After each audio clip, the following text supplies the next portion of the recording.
வணக்கம், welcome to tarot soul. இன்னைக்கு angel guidance என்ன உங்களுக்கு தர விரும்புகிறாங்கன்னு தெரிஞ்சுக்குவோம். இறைவன் உங்களுக்கு என்ன சொல்ல விரும்புகிறாங்கன்னு பார்த்துப்போம். ஸோ நீங்களும் உங்கள் குல தெய்வத்தையும் உங்கள் இஷ்ட தெய்வத்தையும் நீங்கள் வேண்டிக்கோங்க. நானும் ப்ரே பண்ணிக்கிறேன். ஜெய் மகாகால் பைரவாய நமோ நம. ஜெய் மகாகால், ஜெய் மகாகால், ஜெய் மகாகால். ஹரே கிருஷ்ணா. இன்னைக்கு நான் என்னோட கிளைண்ட்ஸ்க்கு ஏஞ்சல் கைடன்ஸ் என்ன தர விரும்புகிறீங்க, என்ன சொல்ல விரும்புகிறீங்கன்னு சொல்லுங்க. இரவா ஹரே கிருஷ்ணா. என்ன சொல்ல விரும்புகிறீங்க?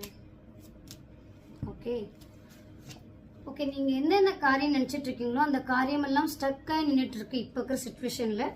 பட் இது எல்லாமே கூடிய சீக்கிரமே உங்களுக்கு வந்து ஒரு நல்ல ஹாப்பி மூமெண்ட்ஸில் நிறைவேற போகுது. அது மூலிமா நீங்கள் ரொம்ப ஹாப்பியாக இருக்க போகிறீங்க. வித் அது எப்படி சொல்றதுன்னா, வேலையாக ஆகலாம், இல்லை உங்கள் லைஃப் பார்ட்னராக இருக்கலாம், எந்த ஒரு விஷயமாவே இருக்கட்டுமே. எந்தெந்த வேலைகள்லாம் நின்றுட்டு இருந்ததோ அந்த வேலைகள்லாம் உங்களுக்கு வந்து சக்ஸஸ்ஃபுல்லாக ஆகிட்டு இருக்கிறத வந்து இறைவன் உங்களுக்கு சொல்கிறாரு. ஸோ இறைவனுக்கு நன்றி சொல்லி நீங்கள் வந்து எனர்ஜி கிளைம் பண்ணிக்கோங்க. சரியா? இதே மாதிரி வீடியோஸ் நீங்கள் பார்க்கணும்னா என்னோட சேனலை சப்ஸ்கிரைப் பண்ணிக்கோங்க. சரியா? Thank you and God bless you, all of you.